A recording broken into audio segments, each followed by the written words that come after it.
Tumigil ang kamay ng batang lalaking naglilinis ng sapatos.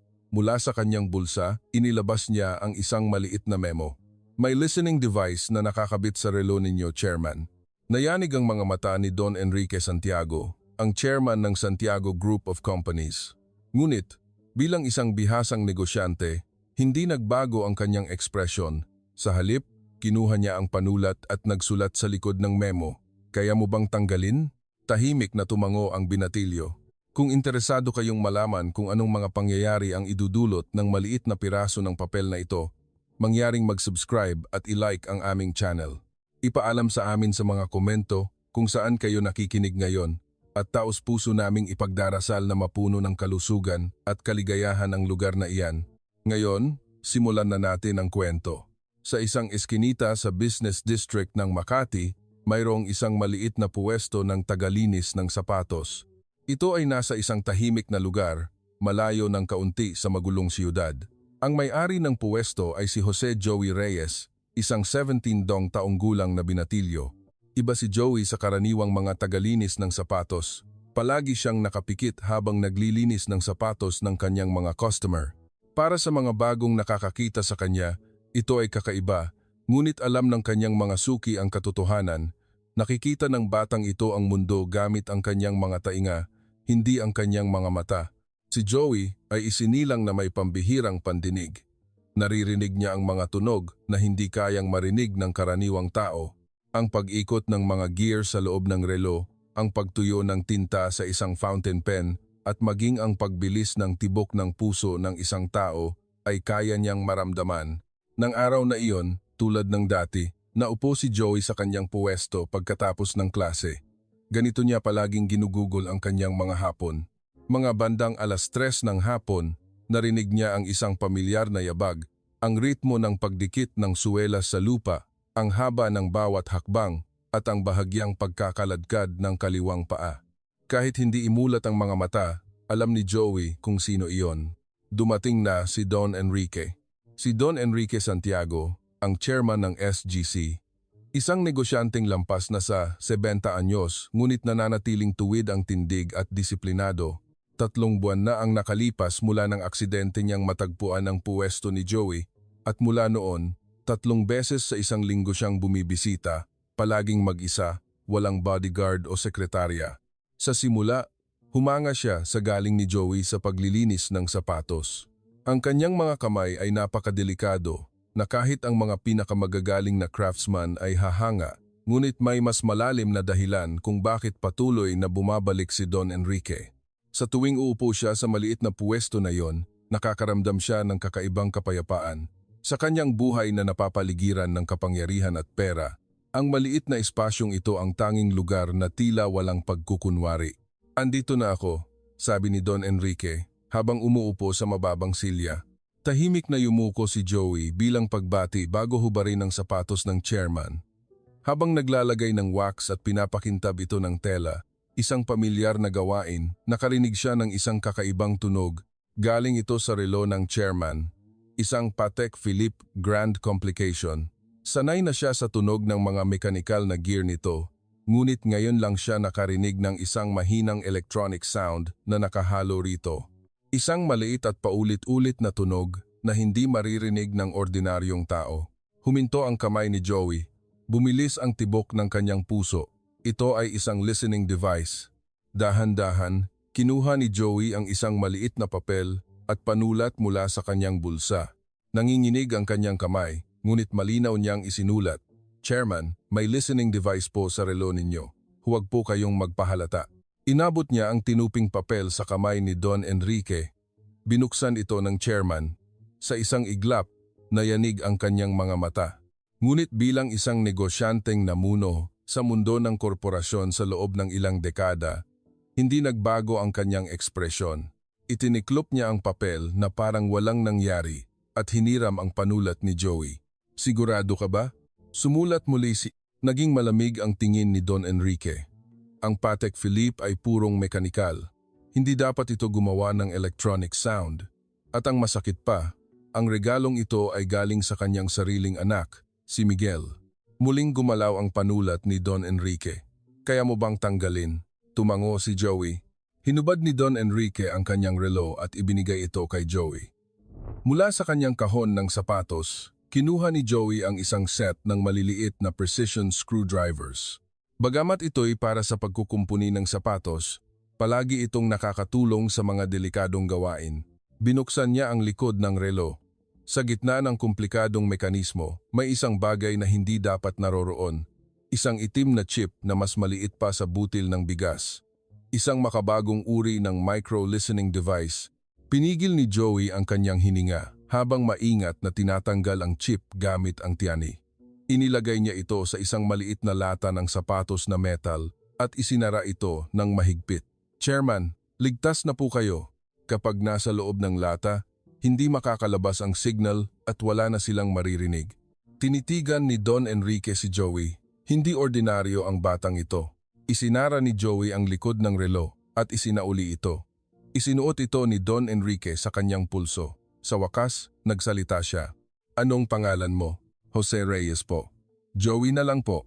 Joey, sino ka ba talaga? Paano mo narinig ang tunog na iyon?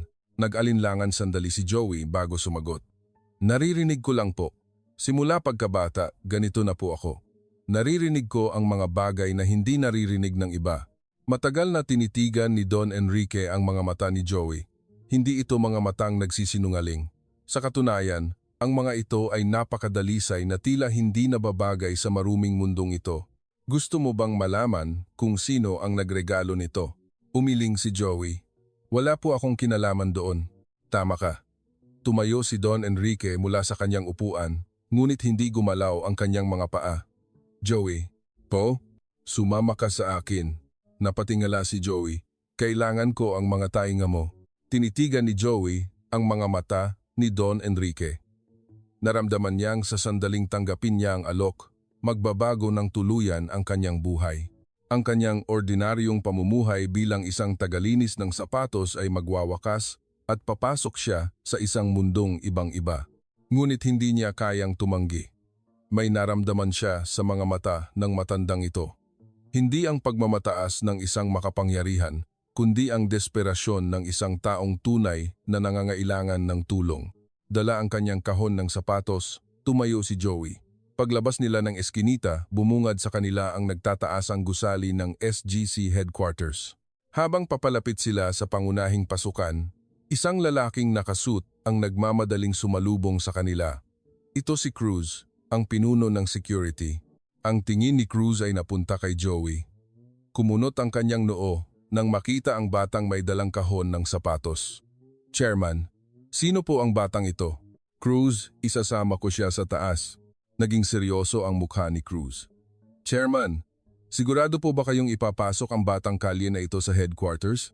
Huwag mo akong pagulitin. Naging matalas ang boses ni Don Enrique. Nagkagatlabi si Cruz at masamang tiningnan si Joey. Ang kanyang mga mata ay puno ng paghamak at pagdududa. Hindi umiwas ng tingin si Joey. Sa halip, nag-focus siya sa tibok ng puso ni Cruz. Mabilis at hindi regular. Hindi lang ito simpleng pagkainis. Ito ay pagkabalisa.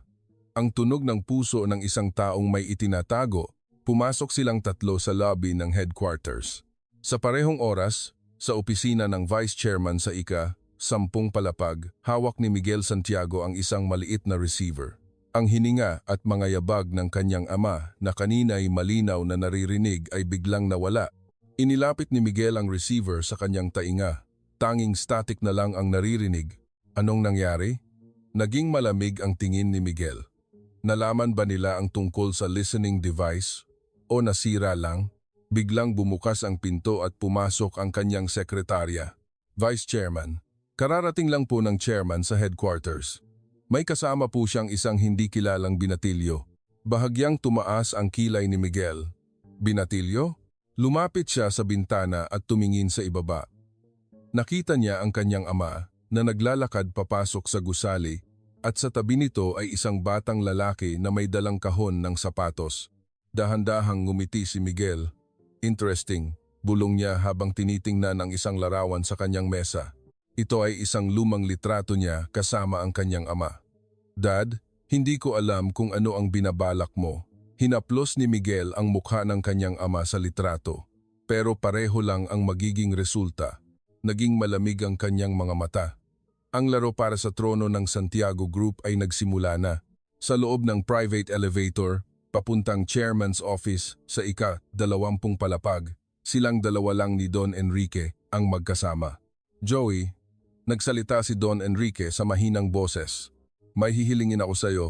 Sabihin niyo lang po, mayroong isang tao sa kumpanyang ito na nagmamanman sa akin. Hindi ko alam kung sino.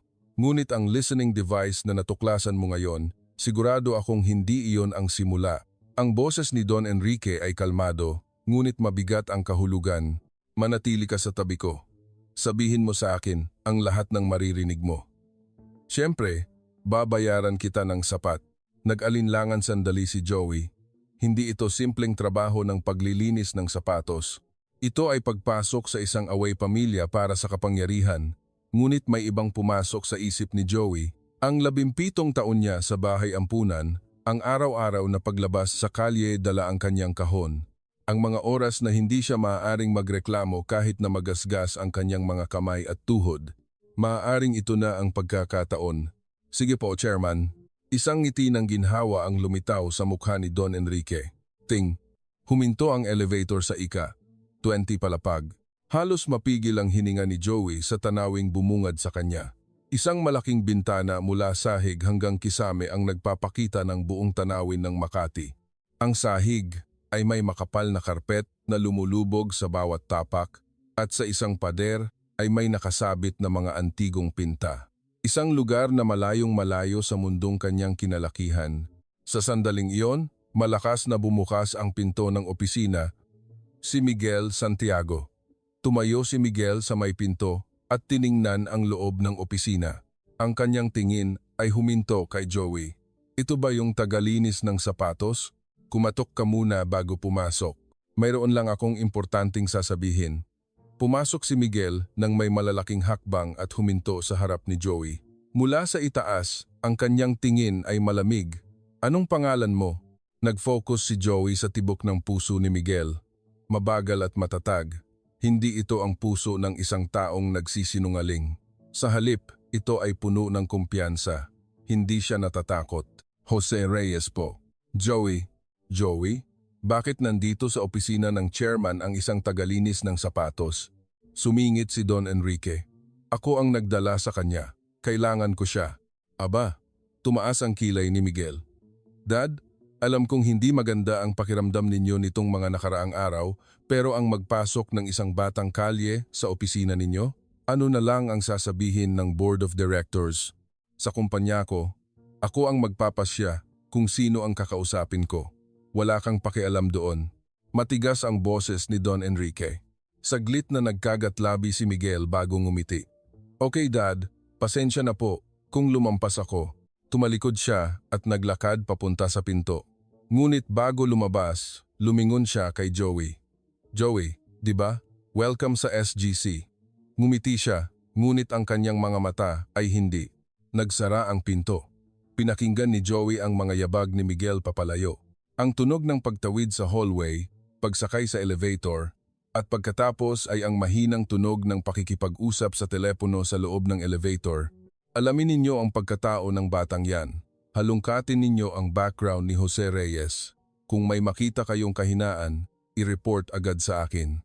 Isang malamig na pawis ang tumulo sa likod ni Joey. Pinaiimbestigahan ako ng taong ito. Tila nabasa ni Don Enrique ang ekspresyon ni Joey. Anong narinig mo? Nag-alinlangan si Joey. Dapat ba niyang sabihin? Ito ay kwento ng isang anak na nagtataksil sa kanyang ama. Chairman, pinaiimbestigahan po niya ako. Pinapahanap ang background ko. Dumilim ang mga mata ni Don Enrique. Ngunit hindi siya mukhang nagulat. Ganoon ba? Inaasahan ko na. Naglakad ang chairman papunta sa bintana at pinagmasdan ang Makati. Joey, natatakot ka ba? Kung gusto mong umalis, pwede ka nang umalis. Hindi kita pipilitin. Tinitigan ni Joey ang likod ni Don Enrique. Ang malapad niyang balikat ay tila lumiit. Hindi niya akalain na ang likod ng isang taong nasa tuktok ng kapangyarihan ay maaaring magmukhang ganito kalungkot.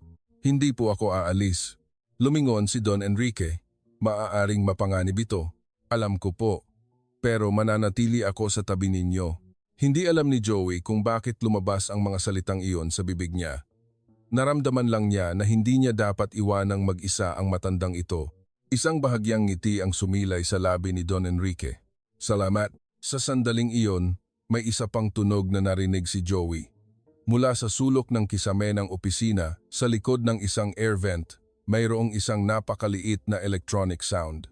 Naging seryoso ang mukha ni Joey. Chairman, anong problema? Itinuro ni Joey ang kisame. Mayroon din po doon. Naging matalim ang tingin ni Don Enrique. Isang listening device sa opisina ng chairman, mas malala ito kaysa sa relo.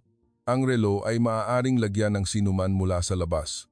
Ngunit ang kisame ng opisina, tanging isang tagaloob lamang ang makakagawa nito. Chairman, posibleng narinig nila ang lahat ng pinag-usapan natin dito. Nagkuyom ang kamao ni Don Enrique.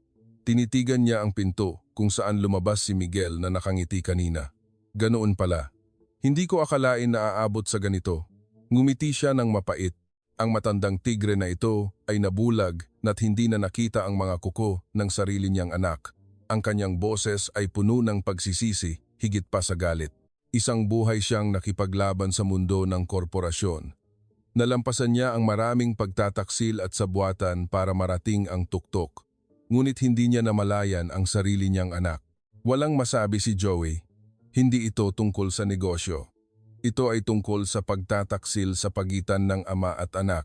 Sa parehong oras, sa opisina ng vice chairman sa ika-10 palapag, nakatitig si Miguel sa screen ng kanyang laptop. Sa screen, makikita ang real-time na audio waveform mula sa opisina ng chairman. Hindi po ako aalis. Maaaring mapanganib ito. Alam ko po. Pero mananatili ako sa tabi ninyo. Ngumisi si Miguel. Nakapulot ka pala ng isang tapat na tuta, Dad. Sumandal siya sa kanyang upuan. Pero medyo kakaiba ang tutang yan. Paano niya nalaman ang tungkol sa listening device sa relo? At kanina, ni-rewind ni Miguel ang recording. Paano niya narinig ang usapan ko sa elevator? Naging matalas ang mga mata ni Miguel. Mula sa ganoong kalayuan, narinig niya ang sinabi ko. Imposible. Ang kanyang mga daliri ay nagtap sa mesa. May kakaiba sa pandinig ng batang yan. Hindi siya ordinaryo. Magmamasid muna ako, hanggang sa malaman ko kung sino talaga siya. Biglang nawala ang audio waveform sa screen. Kumunot ang noo ni Miguel. Na naman? Sumandal siya pasulong at tiningnan ang screen. No signal. Pati ang listening device sa opisina ng chairman ay natuklasan na. Nawala ang ngiti sa mukha ni Miguel. Buwisit, naging malamig ang kanyang mga mata. Ang batang tagalinis ng sapatos, si Jose Reyes. Sa simula, akala ko'y wala lang siya. Pero hindi ito nagkataon lang. Sige, aalamin ko kung sino ka talaga. Kinuha ni Miguel ang telepono. Ako to. Kapag may resulta na ang investigasyon kay Jose Reyes, i-report agad sa akin. Isa pa, bumaba ang kanyang boses. Imbestigahan niyo ang lugar kung saan siya nakatira at lahat ng tao sa paligid niya. Kung wala kayong mahanap na kahinaan, gumawa kayo. Ibinaba ni Miguel ang telepono at tumingin sa labas ng bintana. Kung bumunot na ng espada si Itay, kailangan ko na ring maghanda. Ang tahimik na digmaan sa SGC ay nagsimula na sa ikalawang yugto. Lumipas ang 1 linggo. Dahil bakasyon sa eskwela, araw-araw pumapasok si Joey sa SGC headquarters. Binigyan siya ni Don Enrique ng isang maliit na opisina.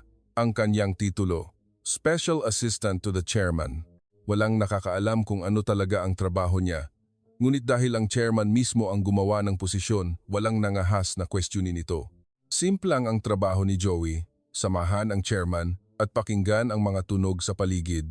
Kung may listening device sa conference room, kung may lihim na nagre-record, kung ang tibok ng puso ng mga tao ay nagsasabi na nagsisinungaling sila. Ang tainga ni Joey ay naging mga mata ni Don Enrique.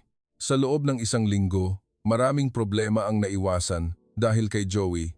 Natagpuan niya ang isang listening device sa conference room bago ang isang mahalagang a meeting, at nalaman niyang lihim na nagre-record ang isang business partner habang nakikipag-usap. Sabi ni Don Enrique kay Joey, ang mga tainga mo ay mas mahalaga pa kaysa sa pera sa kumpanyang ito. Ngunit may mga taong hindi natutuwa dito.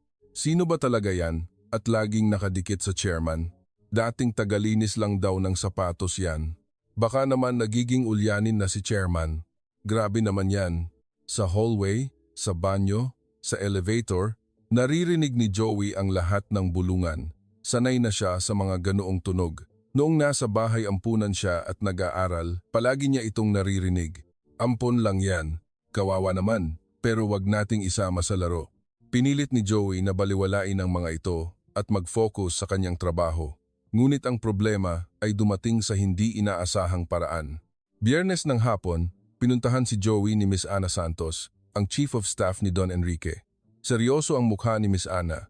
Dati mabait siya kay Joey, pero iba ngayon. Anong problema, ma'am? Tingnan mo to.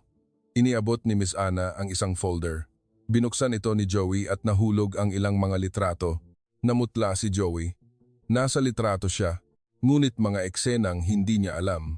Tumatanggap ng pera mula sa kung sino, may kausap na hindi kilalang lalaki, at hawak pa ang mga confidential documents ng SGC. Ano? Ano po to? Hindi ko po ginawa to. Joey, gusto kong maniwala. Pero kumalat ang mga litratong to sa lahat ng executives kaninang umaga. Nanginginig ang boses ni Miss Ana. Nagpatawag ng emergency board meeting ang vice chairman. Ang agenda, ang kaso ang industrial espionage ng special assistant to the chairman. Nag-blackout ang isip ni Joey. Industrial spy, ito ay gawa-gawa lamang, ngunit ang mga litrato ay napakakumbinsido. Kahit para kay Joey na hindi pa nagkaroon ng matinong litrato, mukha itong totoo. Ganito ba kalupit ang mundo? Ang chairman po. Kailangan kong makausap ang chairman. Nasa labas siya ngayon at hindi makontak. Dali-daling kinuha ni Joey ang kanyang cellphone. Tinawagan niya ang direct line na ibinigay ng chairman. Nagring ito, 1, 2, 3 beses. Walang sumasagot, tinawagan niya ulit. Ngayon, the number you have dialed is currently unavailable na lang ang maririnig. Hindi maaari. Sa sandaling iyon, may humawak sa braso ni Joey. Isang security guard, suspendido na ang posisyon mo bilang special assistant. Ibalik mo ang iyong ID. Ano? Pero, utos ng vice chairman. Nang hina ang mga tuhod ni Joey.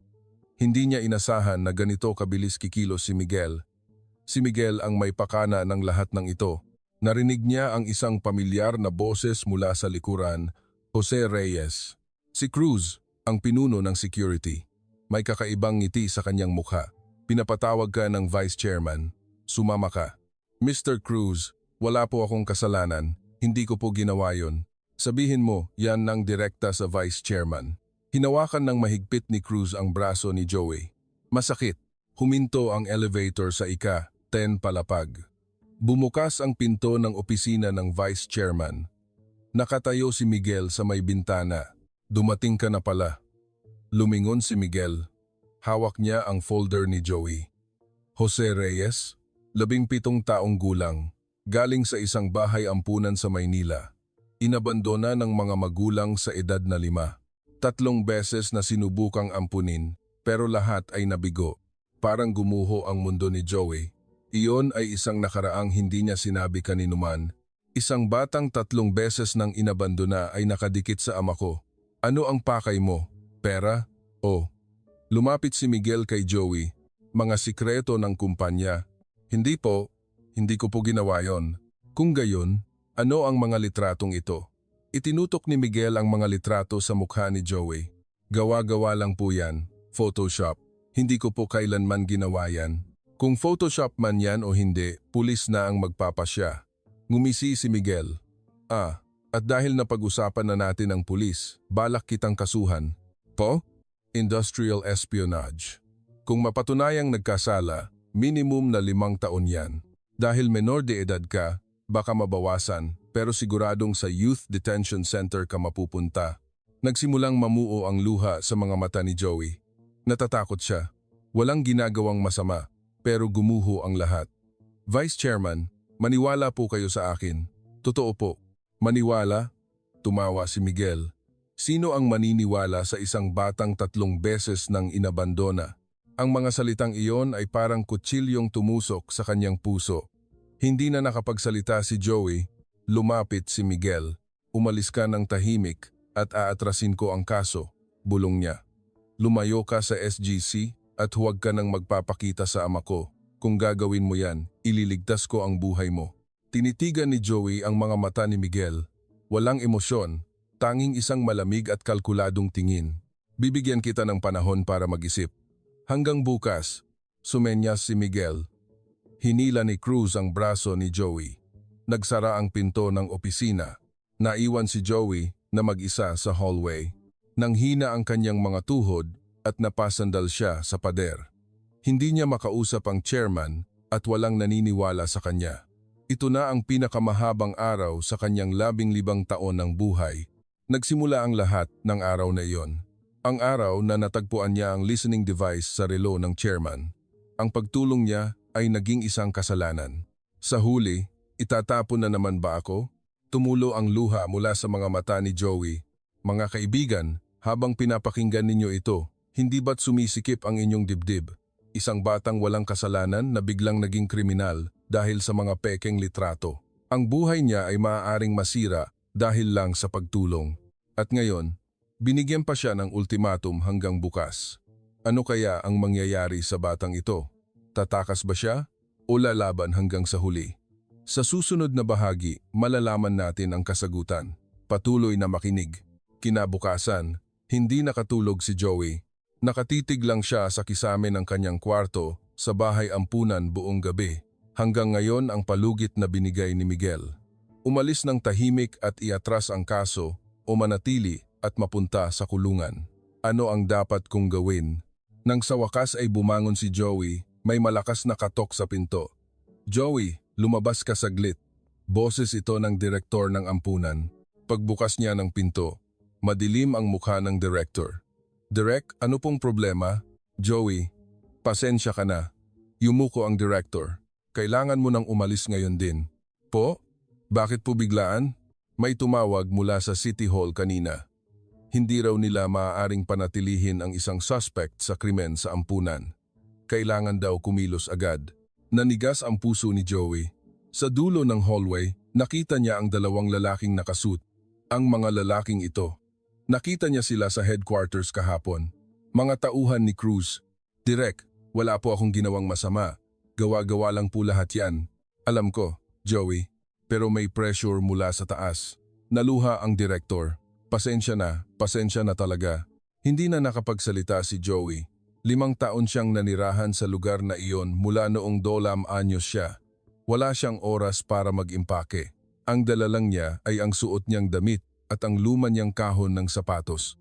Paglabas sa ampunan, naglakad si Joey nang walang patutunguhan. Walang kamag-anak na matatawagan. Sa malawak na Maynila, nag-iisa na talaga siya. Ang kanyang mga paa ay dinala siya sa harap ng SGC headquarters. Ang chairman, kung makakausap ko ang chairman, baka may magbago. Maniniwala siya sa akin. Umupo si Joey sa isang bench sa tapat ng gusali at naghintay. 1 oras, 2 oras, lumipas ang tanghalian at nagsimula ng dumilim. Biglang, isang itim na Maybach ang pumasok sa gate ng headquarters, kotse ng chairman. Napatayo si Joey. Tumakbo siya papalapit sa kotse.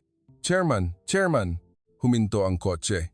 Bumilis ang tibok ng puso ni Joey, ngunit hindi bumukas ang pinto. Wala siyang makita sa likod ng itim na tinted na bintana. Maya-maya, umandar muli ang kotse. Nilagpasan si Joey at nawala sa entrance ng underground parking. Naramdaman ni Joey na hindi nakatingin ang chairman sa bintana. Chairman, nanghina ang kanyang mga tuhod. Napaupo siya sa kinatatayuan. Inabandona na rin ba ako ng chairman? Ang kaisipang iyon ang pumuno sa kanyang isip. Hindi ganoong tao ang chairman. Ngunit hindi huminto ang kotse. Tumulo ang luha mula sa mga mata ni Joey. Ang totoo, sa loob ng kotse ni Don Enrique, ibang bagay ang nangyayari. Nang akmang titingin ang chairman sa bintana, hinarangan ito ni Cruz. Chairman, mas mabuting huwag niyo na pong tingnan yan. Anong nangyayari? Mga batang kalye lang po. Huwag niyo na pong intindihin. Tuluyang hinarangan ni Cruz ang bintana. Hindi nakita ni Don Enrique ang nasa labas habang papasok sila sa parking. Hindi niya alam na nandoon si Joey. Samantala, isang tao ang lumapit kay Joey na nakaupo sa kalsada. Ang mga lalaking pumunta sa ampunan kanina. Hoy, akin na yang kahon. Ano po? Utos ng Vice Chairman. Kunin daw ang ebidensya. Hinigpitan ni Joey ang hawak sa kanyang kahon. Nasa loob nito ang chip ng listening device. Ang chip na tinanggal niya mula sa relo ng chairman.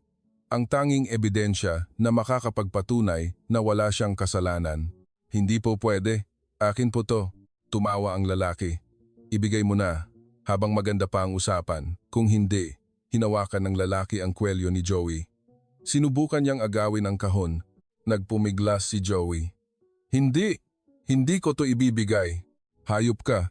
Isang suntok ang tumama sa mukha ni Joey. Pumutok ang kanyang labi at dumugo. Ngunit hindi binitawan ni Joey ang kahon. Hoy, may nakatingin. Umalis na muna tayo, sabi ng isa pang lalaki habang tumitingin sa paligid. May mga taong dumaraan na nakatingin sa kanila. Swerte mo ngayon, bata. Tinulak ng lalaki si Joey. Napahiga si Joey sa lupa. Huling sabi ng Vice Chairman, kung walang tawag hanggang mamayang hating gabi, isusumite na ang kaso bukas ng umaga. Nawala ang mga lalaki. Nakahiga si Joey sa lupa, hindi makabangon. Nanginginig ang buong katawan niya. Takot, sobrang takot. Ngunit may mas malaking emosyon siyang nararamdaman. Galit. Ano ba ang ginawa ko? Tumulong lang naman ako. Bakit naging ganito? Dahan-dahang bumangon si Joey. Dumadaloy ang dugo mula sa kanyang labi, ngunit hindi niya ito pinunasan. Niyakap niya ng mahigpit ang kanyang kahon. Tatakas na lang ba ako? Kung aalis siya ng Maynila ngayon, maaari siyang magsimula ulit sa lugar na walang nakakakilala sa kanya. Iyon ang mas madaling daan. Ngunit kung gagawin niya iyon, habang buhay siyang mananatiling isang kriminal, ang mga pekeng litrato, ang pekeng confession, iyon na ang magiging pagkatao niya. Tumingala si Joey sa SGC headquarters. Sa itaas na iyon, nandoon ang mga taong yumurak sa kanya. Hindi ako tatakas, bulong ni Joey. Lalaban ako. Hanggang sa huli. Nanginginig ang kanyang boses, ngunit matatag ang kanyang mga mata. Sa sandaling iyon, Joey, isang pamilyar na boses. Paglingon niya, nakatayo si Miss Ana Santos, ang Chief of Staff. May hawak siyang maliit na sobre. Miss Ana, huwag kang maingay dito, sumunod ka sa akin. Maingat na tumingin si Miss Ana sa paligid at dinala si Joey sa isang eskinita. Iniabot niya ang sobre. Galing to sa chairman. Sa chairman po, hinahanap ka niya. Bukas, alas 7 ng umaga, pumunta ka rito. Sa loob ng sobre ay may isang address at pera. Hindi pala ako inabandona ng chairman. Gaano mo ba alam kung gaano siya nag-aalala sa'yo? Naluha si Miss Ana. Pasensya ka na, Joey. Natakot din ako kaya hindi kita na-contact. Binabantayan ng kampo ng Vice Chairman ang lahat. Tumulo ang luha mula sa mga mata ni Joey. Hindi dahil sa lungkot, kundi dahil sa ginhawa. Hindi ako inabandona. Hindi pa tapos ang lahat. Salamat po, Miss Ana. Pumunta ka bukas ha? Hihintayin ka ng chairman doon. Nawala si Miss Ana. Niyakap ni Joey ang sobre. Sa gitna ng dilim, may nakita siyang liwanag. Hindi pa tapos ang laban. Bukas, magbabago ang lahat. Hinigpitan ni Joey ang hawak sa kanyang kahon at nagsimulang maglakad. Mahaba ang gabi, ngunit hindi na siya nag-iisa. Alas 6 ng umaga, buong gabi hindi natulog si Joey. Dahan-dahan siyang bumangon. Naninigas ang kanyang katawan, ngunit ang kanyang puso ay mas matatag. Makalipas ang isang oras, nasa isang eskinita na si Joey sa isang residential area sa Forbes Park, isang lugar ng mayayaman. Sa likod ng matataas na pader, makikita ang mga bubong ng mga lumang bahay. Nang pindutin niya ang intercom, agad na bumukas ang pinto. Simzana, dumating ka na pala. Pasok. Pumasok si Joey. Sa malawak na hardin, may isang taong nakaupo sa veranda. Si Don Enrique Santiago, chairman. Nagsimulang mamuo ang luha sa mga mata ni Joey. Dahan-dahang tumayo si Don Enrique at lumapit sa kanya. Chairman, wala po talaga akong kasalanan. Gawa-gawa lang po ang mga litratong iyon. Hindi po ako industrial spy. Nanginginig ang boses ni Joey. Hinawakan ni Don Enrique ang balikat ni Joey. Alam ko. Po? Alam kong hindi mo kayang gawin ang ganoong bagay, mahinang sabi ni Don Enrique. Pero hindi ako sigurado. Walang ebidensya. Kaya hindi ako makakilos. Isang bakas ng pagsisisi ang lumitaw sa mukha ng chairman. Nadala ng takot ang matandang ito. Hindi madaling pagdudahan ang sarili mong anak. Tumulo ang luha mula sa mga mata ni Joey. Pero kahapon po, dumaan lang ang kotse ninyo. Nandoon po ako. Dumilim ang mukha ni Don Enrique. Hindi kita nakita. Hinarangan ni Cruz ang bintana para hindi kita makita. Ang pinuno ng security po? Oo. At sinabi sa akin ni Miguel na umamin ka na raw at tumakas matapos tumanggap ng pera. Muntik na akong maniwala. Nanlaki ang mga mata ni Joey. Hindi po totoo yon, kasinungalingan po lahat. Alam ko. Sinabi sa akin ni Miss Ana ang totoo, na kahit binugbog ka, hindi ka tumakas, lumaban ka hanggang sa huli. Walang masabi si Joey, luha lang ang dumadaloy. Pasensya ka na, dahil sa katandaan kong ito, nahirapan ka. Hindi po, Chairman. Hindi ninyo po kasalanan. Inakay ni Don Enrique si Joey sa veranda. May isang tasa ng mainit na tsaa na nakahanda. Halika, mag-usap tayo. May dala ka raw na isang bagay. Binuksan ni Joey ang kanyang kahon. Kinuha niya ang maliit na lata at idinikit sa kanyang tainga. Nag-concentrate siya sandali. Wala nang electronic sound. Naubusan na yata ng baterya. Binuksan niya ang lata. Sa loob nito ay ang itim na chip na mas maliit pa sa butil ng bigas. Ito po, yung listening device na tinanggal ko sa relo ninyo noong araw na yon. Naging matalim ang tingin ni Don Enrique. Naitago mo pa pala ito. Opo, baka po malaman natin kung sino ang naglagay nito. Baka may transmission records. Tumango si Don Enrique. Miss Ana, po, Chairman, tawagan mo yung dati kong pinagkakatiwalaan. Ipasuri mo ang chip na ito at siguraduhin mong walang makakaalam nito. Tumango si Miss Ana. Masusunod po, hindi ito malalaman ng kumpanya. Kinuha niya ang chip at umalis. Tinitigan ni Don Enrique si Joey. Joey, may kailangan akong malaman. Ano po iyon? Si Cruz? Matagal na palang nasa panig ni Miguel. Hindi nagulat si Joey. Narinig niya ang tibok ng puso ni Cruz noong araw na iyon. Mabilis at hindi regular. Ang puso ng isang taong may itinatago. Alam ko na po. Kakaiba po ang pakiramdam ko sa kanya. Tama nga ang pandinig mo. Huminga ng malalim si Don Enrique. Inaasam ni Miguel ang posisyon ko. Ginagamit niya ang mga board members para patalsikin ako. Kayo po? Oo, ginagamit niyang dahilan ang kalusugan ko. Dahil minsan na akong naospital noong nakaraang taon, nanlaki ang mga mata ni Joey. Kapag bumaba ako sa pwesto, si Miguel ang papalit. Iyon ang plano niya. Pero bakit po ako? Dahil sa gabal ka. Ikaw na nagsisilbing mga mata at tainga ko ay hadlang sa kanya. Sa wakas, naintindihan ni Joey ang lahat. Siya ay isang balakid, isang mata at tainga na kayang sirain ang plano ni Miguel. Nakatulog si Joey sa villa ng gabing iyon. Isang villa na dinala sa kanya ng chairman, isang lugar na hindi alam ng publiko. Paghiga niya sa malambot na kama, naramdaman niya ang lahat ng pagod na naipon. Kinabukasan, nagmamadaling pumasok si Miss Ana. Chairman, dumating na po ang resulta ng analysis. Anong sabi nila? Preliminary results pa lang po. Pero malaki ang posibilidad na ang listening device ay isang equipment na ginagamit lang ng security team ng SGC. Hindi raw ito mabibili sa merkado. Naging matalas ang tingin ni Don Enrique. Posibilidad? Hindi pa sigurado? Hindi pa po. Tinutunton pa rin nila ang reception record. Pero kailangan pa raw ng kaunting panahon. Tumango si Don Enrique. Sige, pabilisin mo sila. Umalis si Miss Ana. Katahimikan. Isang komplikadong emosyon ang dumaan sa mukha ni Don Enrique. Hindi pa natin masasabi, pero huminga siya ng malalim. Kung totoo ngang si Miguel, hindi na ako papayag na matalo ngayon. Tumayo si Don Enrique mula sa kanyang upuan. Tumingin siya sa bintana, Joey. Po, Chairman. Lilinisin ko ang pangalan mo at ilalabas ko sa buong mundo ang lahat ng ginawa nila. Tumayo si Joey. Tutulong po ako. Maaaring mapanganib. Alam ko po. Pero gagawin ko pa rin. Matatag ang tingin ni Joey. Hindi na siya nanginginig. Dahil naniwala po kayo sa akin, pagkakataon ko na pong tulungan kayo. Isang ngiti ang sumilay sa labi ni Don Enrique. Salamat, Joey. Muli siyang tumingin sa labas ng bintana. Sa makalawa ang emergency board meeting.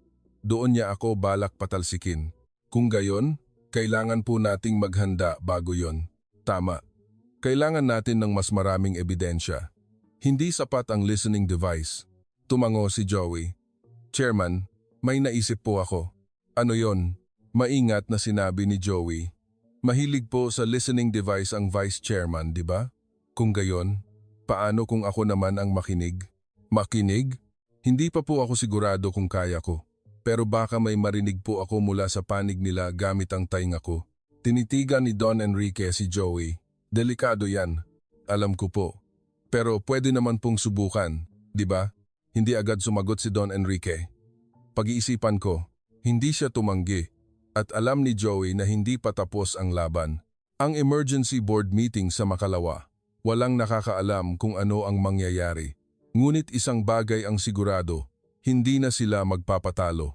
Naisip ni Joey, kung wala akong marinig, baka iyon na talaga ang katapusan. Dumating ang umaga ng emergency board meeting. Gising na si Joey bago pa man sumikat ang araw. Ito na ang huling araw, ang araw na magpapasya sa lahat. Tinawag ni Don Enrique si Joey. Handa ka na ba? Opo, Chairman. Matatag ang tingin ni Joey. Kagabi, sa pahintulot ng chairman, pumunta si Joey malapit sa SGC headquarters. Itinuon niya ang kanyang pandinig sa direksyon ng opisina ng vice chairman sa ika-10 palapag. Nagkataong bahagyang nakabukas ang bintana ng opisina para sa bentilasyon. Ang mga tunog na lumalabas mula sa siwang na iyon ay umabot sa tainga ni Joey na parang mga alon.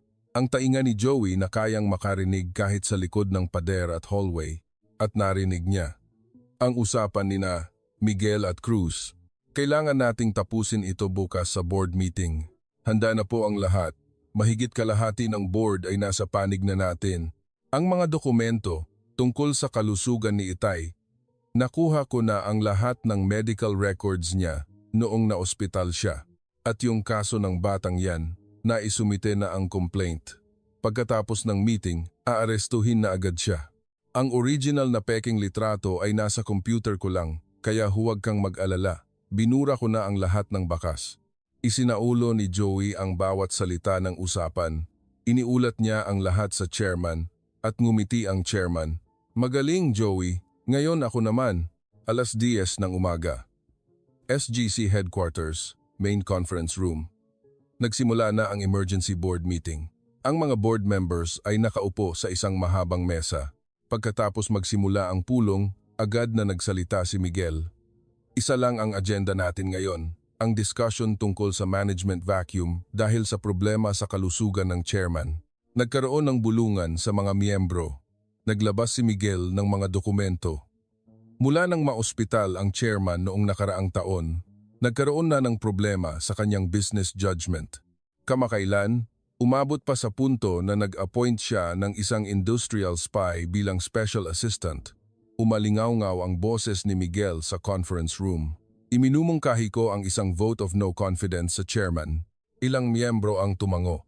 Ang bunigi ay pumanig kay Miguel. Sa sandaling iyon, dahan-dahang tumayo si Don Enrique. Sandali, natahimik ang buong kwarto. Miguel, yung sinasabi mong industrial spy, yung batang yon ba? Opo. Si Jose Reyes. Naisumite na rin ang kaso laban sa kanya. Ganoon ba? Pero, Miguel, may kinuha si Don Enrique mula sa kanyang bulsa. Isang itim na chip na mas maliit pa sa butil ng bigas. Alam mo ba kung ano ito? Bahagyang nanigas ang mukha ni Miguel. Ito ay isang listening device na galing sa relo ko. Nagulat ang buong kwarto. Lumabas na ang resulta ng analysis. Ang equipment na ito ay isang special equipment na ginagamit lang ng security team natin. Hindi raw ito mabibili sa merkado. Ang tingin ni Don Enrique ay napunta kay Cruz. Cruz, may gusto ka bang ipaliwanag? Namutla ang mukha ni Cruz. At nang tinunton ang reception record, may isang lugar kung saan ipinadala ang signal, tinitigan ni Don Enrique si Miguel. Ang opisina ng vice chairman, nanigas ang buong kwarto. Tumayo si Miguel. Walang basehan ang mga sinasabi ninyo. Walang basehan? Tumawa si Don Enrique. Ang usapan ninyo ni Cruz kagabi, alam ko ang lahat. Nayanig ang mga mata ni Miguel. Kailangan nating tapusin ito bukas sa board meeting. Sabi mo, di ba? Na mahigit kalahati ng board ay nasa panig mo? Na nakuha mo na ang mga medical records ko? Nagkagulo ang mga board members. Nalaman nilang nabanggit ang kanilang mga pangalan. At naisumite mo na ang kaso laban sa batang tagalinis ng sapatos at pagkatapos ng meeting ipapaaresto mo na siya. Namutla ang mukha ni Miguel. Paano? Paano ninyo nalaman yan? Dahil mahilig ka sa listening device, sinubukan ko rin. Hindi nga lang makina, kundi taingan ng tao. Bumukas ang pinto ng conference room. Pumasok si Joey. Nanlaki ang mga mata ni Miguel.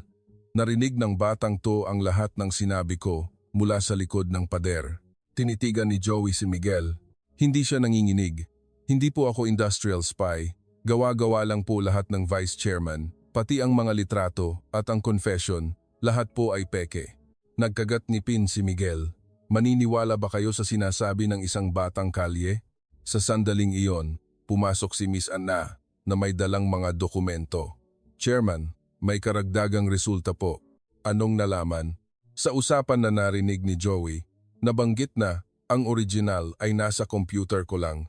Ginamit po namin yon bilang LED. Inilatag ni Miss Anna ang mga dokumento sa mesa. Nakuha po namin ang original files ng mga peking litrato base sa metadata analysis. Nakumpirma ang petsa at lugar kung saan ito inedit. Saan ito inedit? SGC Headquarters, 10th floor. Sa computer ng opisina ng Vice Chairman. Nagkagulo ang buong conference room. Nagsimulang mag-ingay ang mga board members. Umatras si Miguel. Ito, gawa-gawa lang to. Lahat to ay peke. Dahan-dahang lumapit si Don Enrique. Ang tingin ng isang ama sa kanyang anak. Puno ng lungkot at galit. Dahil anak kita, gusto kong maniwala na imposible, imposible. Nanginginig ang boses ni Don Enrique. Ngunit nilagyan mo ako ng listening device, tinangka mong agawin ang posisyon ko at pinaratangan mo ang isang inosenteng bata. Napaluhod si Miguel, ang Chief of Security, si Cruz, at ang Vice Chairman, si Miguel Santiago, ay tinatanggal sa kanilang pwesto ngayon din, anunsyo ni Don Enrique. At ang lahat ng kaso laban kay Jose Reyes ay aatrasin at gagawin ang lahat para maibalik ang kanyang karangalan. Naluha si Joey. Tapos na talaga ang lahat. Nakita niya ang likod ni Miguel habang papalabas ng conference room. Tahimik na sinabi ni Joey, Vice Chairman, huminto si Miguel. Ang tibok ng puso ninyo ngayon, iba sa unang pagkikita natin. Noon, kalmado at puno ng kumpiyansa. Ngayon, napakaingay at puno ng kaba. Nagulat si Miguel. Parang isang taong nagkasala. Hindi nakapagsalita si Miguel. Yumuko siya ng malalim at lumabas ng kwarto. Ang dating tagapagmana ng SGC, ngayon ay isang taong nawalan ng lahat. Dinala na rin si Cruz papalabas. Paglabas ni Joey, lumapit si Don Enrique. Joey, po Chairman, maraming salamat sa lahat. Hinawakan ni Don Enrique ang balikat ni Joey. Saan ka pupunta ngayon? Hindi ko pa po alam. Ngumiti si Don Enrique. Kung gayon, manatili ka muna sa tabi ko. Kailangan ko pa rin ng mga tainga mo. Nanlaki ang mga mata ni Joey. Talaga po? Oo, kailangan mo ring mag-aral at kumain. Manatili ka muna sa villa habang dahan-dahan nating pinag-iisipan ang lahat. Tumulo ang luha mula sa mga mata ni Joey. Hindi dahil sa lungkot. Salamat po, Chairman. Ako dapat ang magpasalamat. Tumingala si Don Enrique sa langit. Kung wala ka, baka hindi ko namalayan na niloloko na pala ako ng sarili kong anak. Tumingala rin si Joey sa langit, isang maaliwalas na kalangitan. Magaan ang mga hakbang ni Joey habang naglalakad, hawak ang kanyang kahon ng sapatos. Malayo pa ang lalakbayin, ngunit hindi na siya nag-iisa. Ang batang tagalinis ng sapatos sa kalsada. Ang kanyang mga tainga ang nagpabago sa takbo ng laro sa isang malaking korporasyon. Minsan, sa mundong ito, ang pinakamalaking pagbabago ay nagsisimula sa pinakamababang lugar. Mga kaibigan, kumusta ang kwento natin ngayon? Si Joey, isang 17 taong gulang na pinalaya sa ampunan at pinaratangan ng kasalanang hindi niya ginawa. Ngunit sa huli, hindi siya tumakas at pinanindigan ang kanyang sarili. Bagamat mayroon siyang pambihirang pandinig, ang tunay niyang lakas ay nasa kanyang desisyon na lumaban hanggang sa huli. Sa ating buhay, may mga pagkakataong gusto na nating sumuko at tumakas. Sa mga panahong iyon, sana'y magbigay ng kaunting aliw ang kwento natin ngayon. Kung nagustuhan ninyo ang kwento, mangyaring mag-subscribe at i-like ang aming channel. Maraming salamat sa inyong pakikinig hanggang sa huli. Magkita-kita tayo sa susunod na kwento.